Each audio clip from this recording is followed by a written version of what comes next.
नमस्कार, मैं संजय शर्मा। पिछले 30 सालों में तकरीबन 7 से ज़्यादा लोकसभा चुनाव में मैंने बहुत ही सक्रिय रूप से काम किया और इन लोकसभा चुनाव में मुंबई में काम करते हुए मुझे अपने कुछ अनुभव मिले और मुंबई में लोकसभा चुनाव में काम करने के बाद, चुनाव पूरा होने के बाद मेरे अपने कुछ अनुमान निकाले और लगभग आज तक मेरे ज़्यादातर अनुमान सही निकले। इसीलिए इस बार मुंबई की 6 लोकसभा चुनाव सीट पर जो चुनाव हुए 2024 में, इसमें मेरे जो अनुभव है और जो मेरा अनुमान है वो मैं आप लोगों के साथ में साझा करना चाहता हूँ। मुझे ऐसा लगता है कि मुंबई की 6 लोकसभा सीटों पर इस बार भारतीय जनता पार्टी को बहुत बड़ा नुकसान होने वाला है, राज ठाकरे की एमएनएस के सपोर्ट लेने की वजह से। ऐसा मुझे इसलिए लगता है कि राज ठाकरे ने जब 2006 में अपनी पार्टी एमएनएस बनाई थी, उस वक्त शिवसेना का भारतीय जनता पार्टी का साथ में अलायंस था और वो दोनों साथ में मिलकर चुनाव लड़ा करते थे। इस वजह से शिवसेना के मुंबई के जो मराठी वोटर्स थे, उनके वोट भारतीय जनता पार्टी के कैंडिडेट्स को ट्रांसफ़र हो जाया करते थे और भारतीय जनता पार्टी के बहुत सारे गुजराती मारवाड़ी कैंडिडेट्स मुंबई में जीत जाया करते थे। जब राज ठाकरे ने 2006 में जब अपनी एमएनएस पार्टी बनाई, तो उस समय मुंबई के जो मराठी वोटर हैं, जो कई साल तक शिवसेना को वोट देते आए थे, उन्हें ऐसा लगा कि अब उनकी मराठी की आवाज़ को मुंबई में बुलंद करने के लिए उन्हें राज ठाकरे जैसा एक बुलंद नेता मिल चुका है और उनकी अपनी एक पार्टी एमएनएस उनको मिल चुकी है।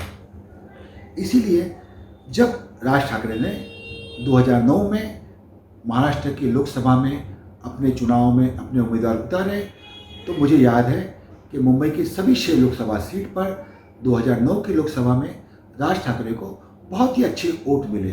तकरीबन 18% से 22% वोट उनको मुंबई की 6 लोकसभा चुनाव सीट में मिले और ये एक बहुत ही अच्छी कामयाबी मानी जा सकती है। उसके बाद ठीक 3-4 महीने बाद अक्टूबर 2009 में जब विधानसभा के चुनाव हुए, तब राज ठाकरे को मुंबई में ही 6 एमएलए राज ठाकरे के एमएनएस की जीत के आ गए और ये सभी वहीं पर जीत कर आए जहां पर मराठी बाहुल एरिया था और ये 6 एमएलए शिवसेना के एमएलए से ज़्यादा थे मुंबई में। और मुंबई के आजू बाजू के रीजन से कुल मिला के उस समय 2009 में राज ठाकरे के 13 एमएलए बने। उस समय महाराष्ट्र में सभी को ऐसा लगा कि राज ठाकरे अब शिवसेना की मराठी स्पेस ले लेगा और मुंबई में मराठी की सबसे बड़ी पार्टी बन के उभरेगा। मन से आगे बढ़ी रही थी। उसके बाद 2014 के लोकसभा के चुनाव आए। उस समय भी राज ठाकरे ने मुंबई के सभी 6 जगह पर अपने उम्मीदवार को उतारने की बजाय ये घोषणा किया राज ठाकरे ने कि मैं मुंबई में सिर्फ वहीं पर उम्मीदवार उतारूंगा जहां पर शिवसेना के उम्मीदवार हैं। वहां पर मैं चुनाव में उम्मीदवार नहीं उतारूंगा जहां पर भाजपा के उम्मीदवार हैं।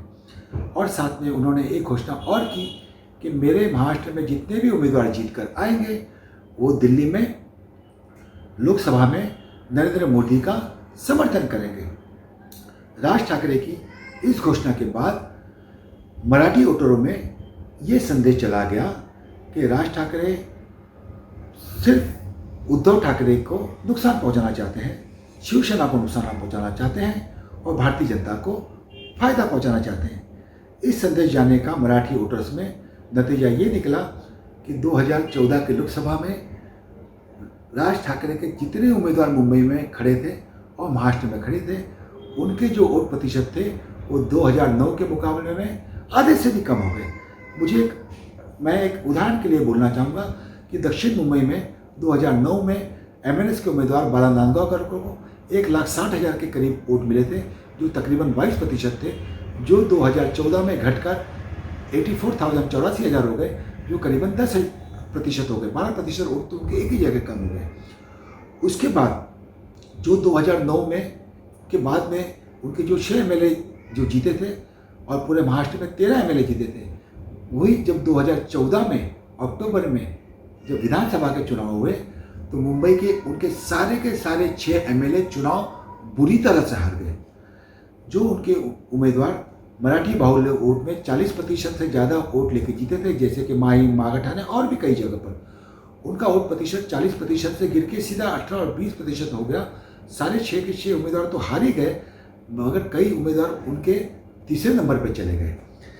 इससे ये साबित होता है कि जो मराठी वोटरों को उनका नरेंद्र मोदी को समर्थन देना और शिवसेना का उस समय जो एक शिवसेना थी उसका राज ठाकरे का विरोध करना, वो यहाँ के मराठी वोटरों को पसंद नहीं आया।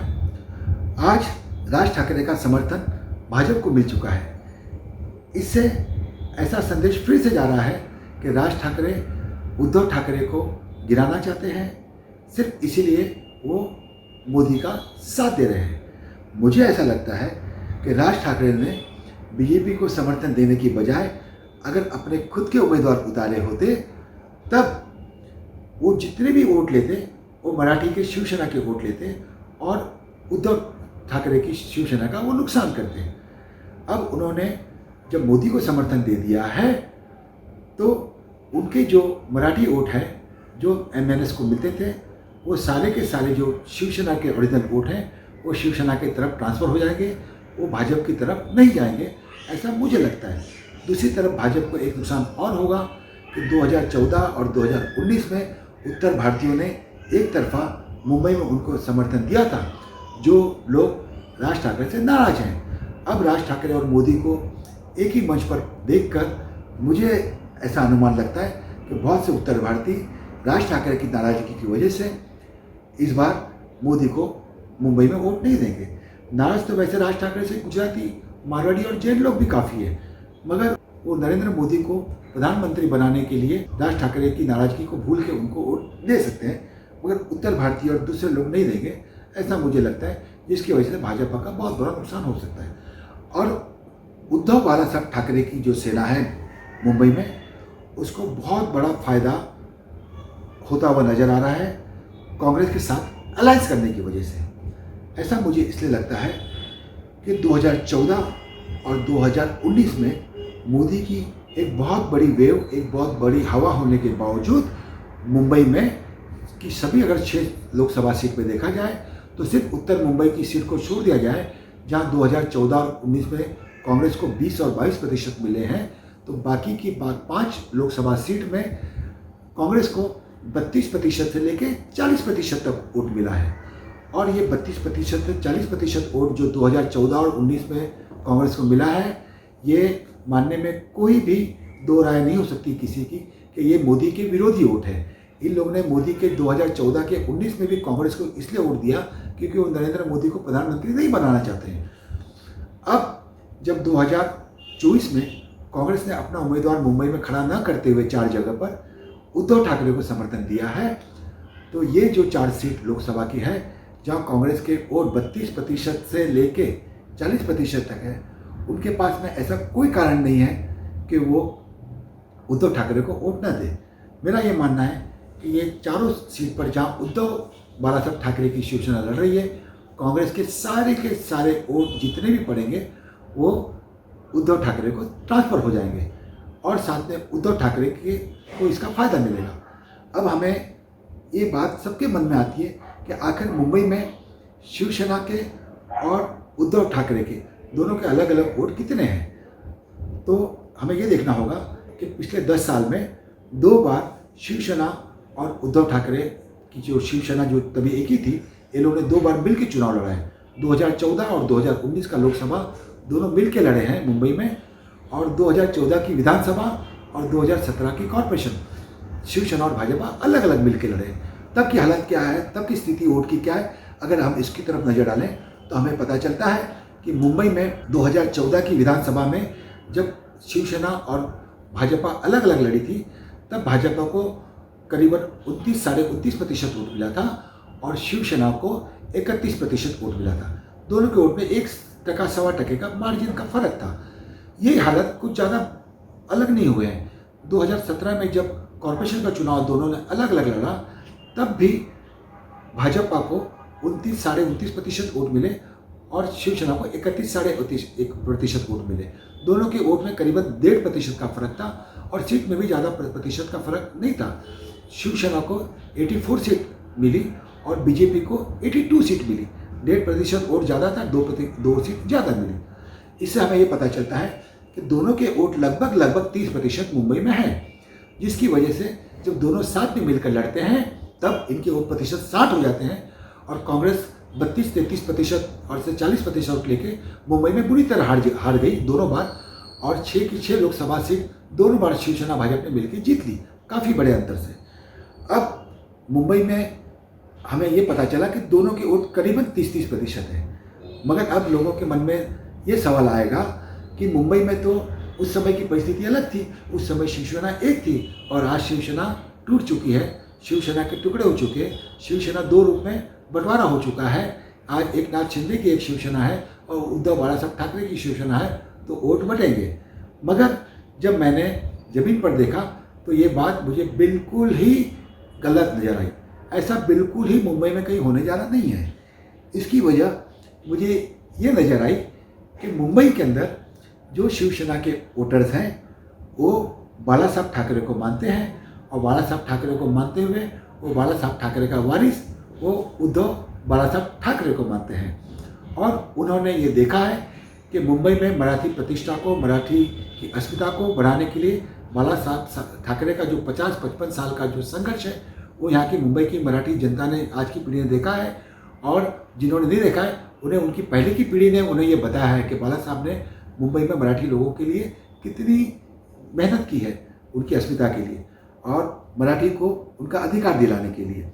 इसीलिए मुंबई का जो मराठी वोटर है वो कभी भी एकनाथ शिंदे को शिवसेना का नेता नहीं मान सकता है। मुंबई का जो मराठी वोटर है वो उद्धव बाला साहब ठाकरे के साथ भी जा रहा है, ऐसा मुझे दिखाई दे रहा है। हाँ, ये बात सही है कि 5-6 एमएलए एकनाथ शिंदे के साथ चले गए और एमएलए के साथ उनके अपने कुछ कार्यकर्ता गए होंगे। एमएलए अपने कुछ निजी फायदे के लिए भले पार्टी बदल लें, मगर कार्यकर्ता और जो वोटर होते हैं वो शिफ्ट नहीं होते। ये ऐसा मेरा पिछले 30 साल का अनुभव है। इसीलिए मुंबई के जो ठाकरे के जो वोटर है, शिवसेना के वोटर है, वो उद्धव बाला साहब ठाकरे के साथ में रहेंगे। इसका परिणाम मुंबई में ये हो सकता है कि 30% वोट जो उद्धव बाला साहब ठाकरे के हैं उसके साथ में मुंबई की 5 लोकसभा सीट पर, 4 लोकसभा सीट पर जहाँ उद्धव बाला साहब ठाकरे लड़ रहे हैं वहाँ कांग्रेस के वोट ट्रांसफ़र होकर उद्धव ठाकरे इन चारों सीटों के ऊपर काफ़ी अच्छा, तकरीबन 50% से ज़्यादा वोट लेकर वो अपनी चारों सीट जीत जाएंगे। इसमें मुझे कोई भी संदेह नज़र नहीं आता। खास करके अगर बात हम करें तो नॉर्थ ईस्ट की सीट जो उत्तर पूर्व मुंबई की सीट है, जिसे भारतीय जनता पार्टी का गढ़ कहा जाता है, जहाँ पर हमेशा से भारतीय जनता पार्टी जीतते आई है। कई बार वहाँ पर किरीट सोमैया जीते हैं, पिछले बार कोटक जीते थे, इस बार वहाँ पर मीर कोटेचा को टिकट मिली है। तो लोगों को ऐसा लगता है कि वो भारतीय जनता पार्टी का गढ़ है। मगर जब आप वोटों के बारे में देखेंगे तो आपको जो वोट बढ़ चुके हैं पिछले चुनाव में देखेंगे तो आपको पता चलेगा कि ये भारतीय जनता पार्टी का गढ़ नहीं है। ऐसा मैं इसलिए कह रहा हूँ कि 2009 में भारतीय जनता पार्टी और शिवसेना जब मिलकर लड़े थे वहाँ पर, तब किरीट सोमैया की वहाँ पर हार हो चुकी थी और उनको 32% वोट मिला था। तो वो 32% वोट में शिवसेना और भाजपा दोनों का वोट था उस समय। तो आप समझ सकते हैं इसी 32% वोट में भाजपा का भी वोट है और शिवसेना का भी वोट है।